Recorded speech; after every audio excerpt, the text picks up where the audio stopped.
Hi Sagittarius, this is Jav. Welcome po sa ating channel. By the way, Sagittarius, this is your weekly gabay tarot reading from April 8 to April 12, 2026.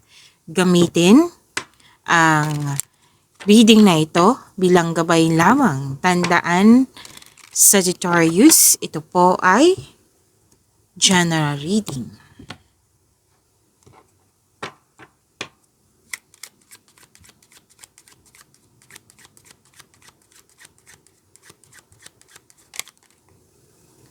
Mga parating pa para kay Sagittarius for this week, April 8 to 12, 2026.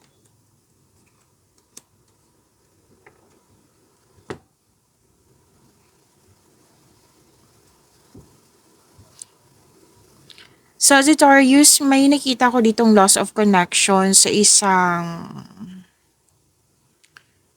60 plus years old. Loss of connection. Malapit to sa'yo. Na pwedeng na-miss mo siya, naalala mo siya. Pwede din po na may naalala kayo sa nakaraan na sinabi dito na a situation that must be accepted, na kailangan tanggapin. So yan po lalaki, older than 60 years old. Nagkaroon ng loss of connection, pwedeng na-miss mo siya.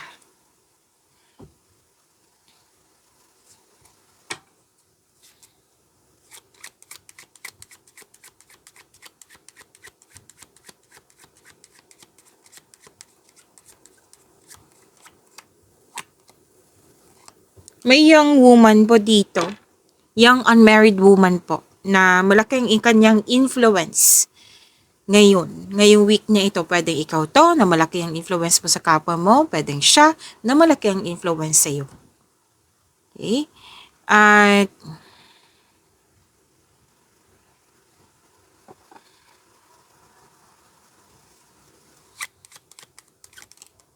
tumatalon yung cards kanina pa. May mga nangyari or kasi may desire dito na alam mong hindi mo pa control, imposible pa sa ngayon. Kaya nakikita ko dito nagwi-wish ka. Yes, nag-wish po kayo. Pagkukuha mo tong wish na ito, kung magkakaroon po kayo ng positive thoughts. Kasi positive thoughts, yan yung ma-manifest nyo. Makukuha mo tong desire mo na ito. At huwag kang mainip po. Huwag sanang mainip. Kasi nakikita ko dito, naiinip kayo sa kakahintay. Huwag sana kayo mainip kasi kung hayaan nyo po, pwedeng matrigger yung anxiety nyo. So, habaan ng pasensya. Tapos, huwag sanang magalit or ma-disappoint kung may kontra. Kasi may nakita kong kontra dito Tapos may pag-usap din dito na, ayokong sumama sa grupo ng tao na yun kasi bad company, bad influence.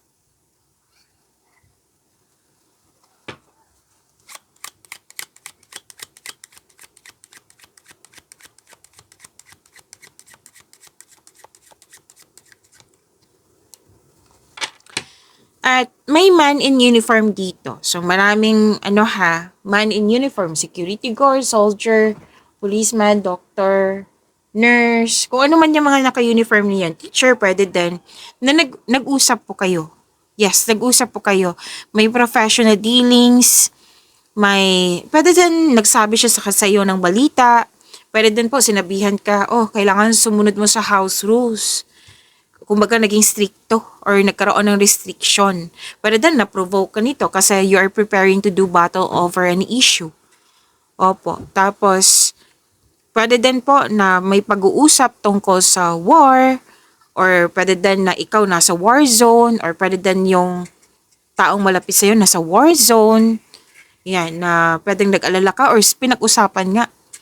May conflict kasi ako nakikita dito, physical force, public force, yung may dito may place na parang nafe-feeling mo hindi ka welcome. Yan.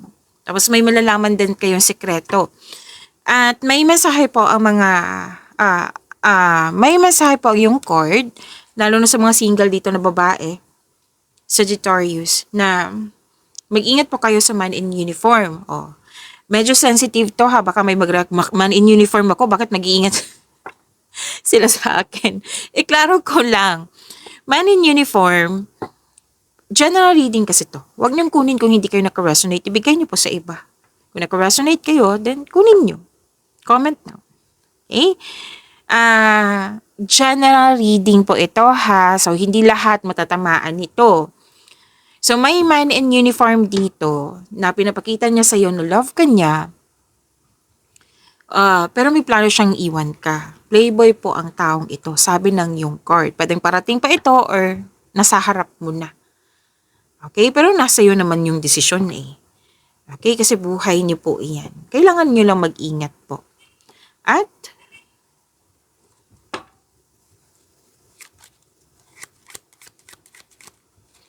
kanina pa tumatalon yung cards mo. Kuha tayo ng isa. Kita mo, tumatalon. Okay. May makakatanggap ka ng tulong. Makakatanggap ka ng regalo. Pwede din naging pabor sa'yo yung sitwasyon ngayon kasi may development, may progress. May improvement. Something is worthy. And receiving help or offering help to others. Okay? Pwede ikaw yung nagbigay ng tulong or kayo ang nakatanggap. Kasi may dito nagsiserve, na pwede din na-hire as a crew. Nagsiserve, nagkaroon ng serbisyo. Maraming ginagawa, nagsiserve ka. Yan.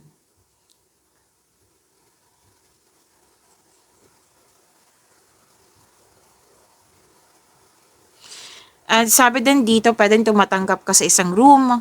Sa isang room po, maaring kasi nakikita ko dito maraming ginagawa. 2 card po mismo nagsabi dito na nag-arrange, naglilinis ng bahay, kasi tatanggap ka ng mga guest, mga bisita po.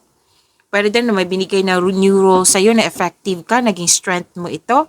May pag-uusap tungkol sa economic progress, domestic environment, may private meeting, or nag-uusap tungkol sa something that comes in pairs.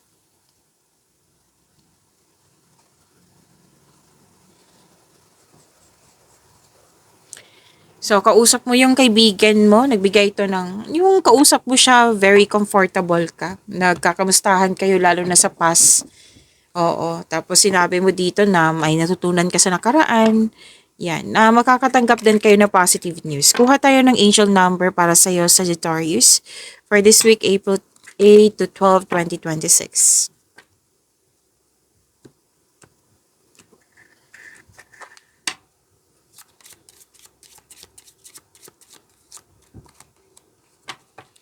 Angel number 333. Okay, madulas. Potential. So, sabi po dito, your chance to reach your highest of potential is here. Perseverance has gotten you to where you are. You have been through so much and this guidance is here to show you that you're exactly where you need to be. Okay, so sa mga bago dito, this is a power affirmation, positive affirmation po ito. So, kailangan natin recite para ito yung ma-manifest natin. Okay, nakakabuti to sa inyong energy. Tandaan nyo po yan kasi minsan hindi ko yan explain. Okay, so to attract more blessings, let us say the power affirmation. Let us say, my potential is infinite. I use my strength as my ally to pursue my highest good. My potential is infinite. I use my strength as my ally to pursue my highest good. May binigay sa iyo na opportunity na magiging successful. Kung yun ay bigyan mo siya ng konkretong plano, sipag at syaga. Magiging hard worker ka. Oo, kasi sinabi naman ng card dito, nasa right path ka, kailangan mo lang kumilos para makuha mo tong success na sinasabi dito. So, angel number 333, claim nyo po, Sagittarius.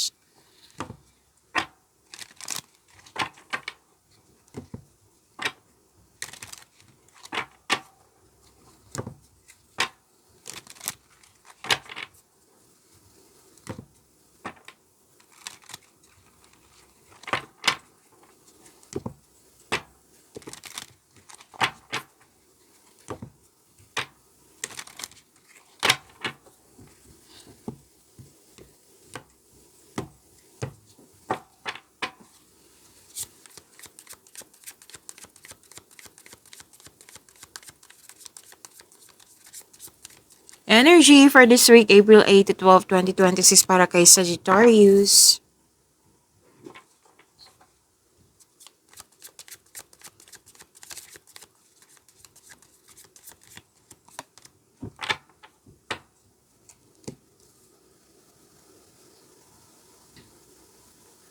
Sagittarius, maraming salamat po sa mga hindi nag-skip ng ads. Subscribe na po kayo sa ating channel at click bell notification para updated po kayo sa reading natin. Para po sa mga gusto magpa-reading po, comment po kayo ng personal reading and check ma-reply sa comment section.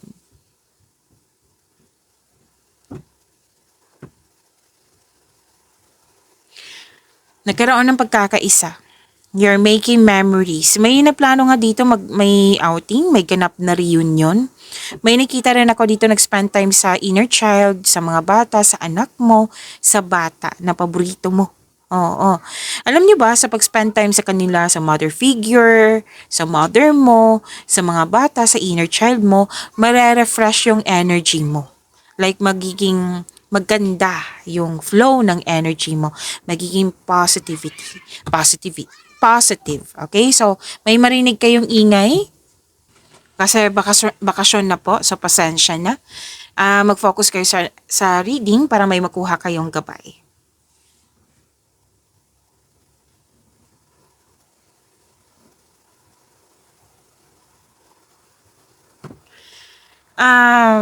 Pwede din po nag-spend time ka sa mga old friends or sa mga taong para mong pamilya. Posible din na may pagpatawad na mangyayari. May nakita nga ako ditong mag-shota, magkarelasyon na ipakilala mo na yung person mo sa grupo ng tao. Pwede din mag-asawa mo. And very supportive yung grupo ng tao sa iyo. Yes. At itong pamilya mo or grupo ng tao, sila yung isa sa dahilan na mas mag-focus ka sa yung career and money para ma-achieve mo yung goal mo. Ang ganda po nito, claim niyo po.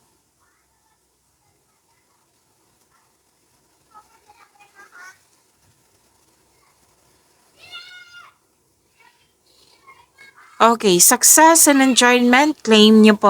A time of enjoyment and you're feeling safe. Naging wais ka din sa pag-handle ng yung lalo na finances. Naging wais po kayo. Hindi ka madamot, masaya ka makatulong sa kapwa mo. May plano kayong magbakasyon or nagbakasyon na kayo ngayon. Oo, deserve nyo naman ito kasi naging masipag kayo sa araw-araw, sabi ng iyong card.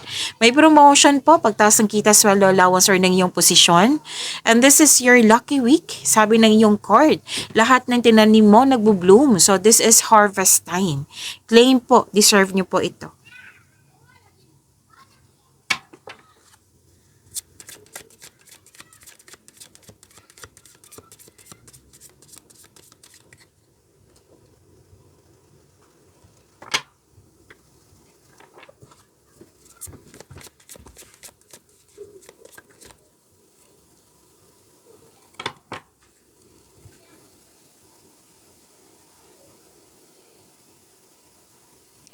Sa career and money nyo po, ang ganda po nito. Kasi may nakita ko ditong deal, may signing of contract. Oh, yung sinabi kanina na may deal, professional dealing. So, lumabas din siya dito sa career and money mo, claim. May signing of contract, claim. Pwedeng promises po, nagkasundo kayo. Yan, agreement. May magaganap na challenges, pero wag ka mag-alala kasi magkakaroon po siya ng positive outcome. At may ano dito negotiation. Magkakaroon po ng successful negotiation. Claim nyo po ha.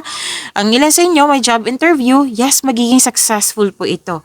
Sa financial po, mabalanse mo ng kaperahan mo at mas mai-improve pa ito. Kung hindi maayos noon, ngayon magiging maayos na. Kung may legal concern kayo, mananalo kayo, mare-resolve na ito.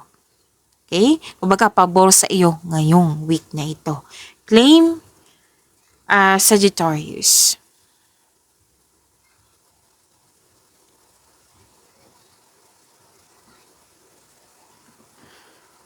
Okay, so may ano dito, offer na pinag-isipan mo na mabuti. Don't hesitate too long lang kasi na-hesitate kayo kasi naging guarded kayo. Naunawaan ko naman kasi may nangyari sa nakaraan kaya na may natutunan ka. Okay, like naging wiser ka na pag-isipan mo siya ng mabuti para hindi magkaroon ng negative outcome. Pero Pero, yung paalala nga ng card dito na don't hesitate too long. Makinig din sa inyong intuition, makatulong po ito. Okay?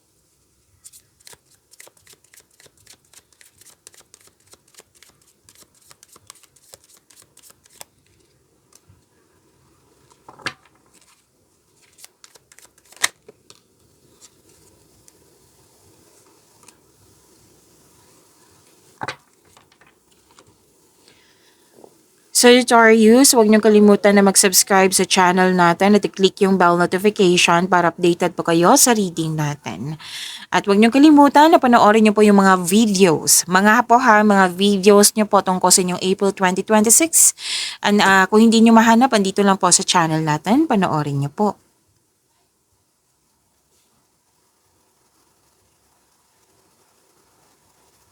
Love life, self-love, partnership, and romance. Okay, makakatanggap kayo ng news, may buntis or wedding, may happy bonding dito na grupo ng tao, which is nakita natin kanina sa inyong energy. Oo, pwede din outing ha, camp outing, beach outing. So nagkaroon nga, happy kayo dito. Ito ay magandang kalusugan, kaligayahan, at kaaya-ayang pakiramdam. Claim po, ang ganda po ng energy nito.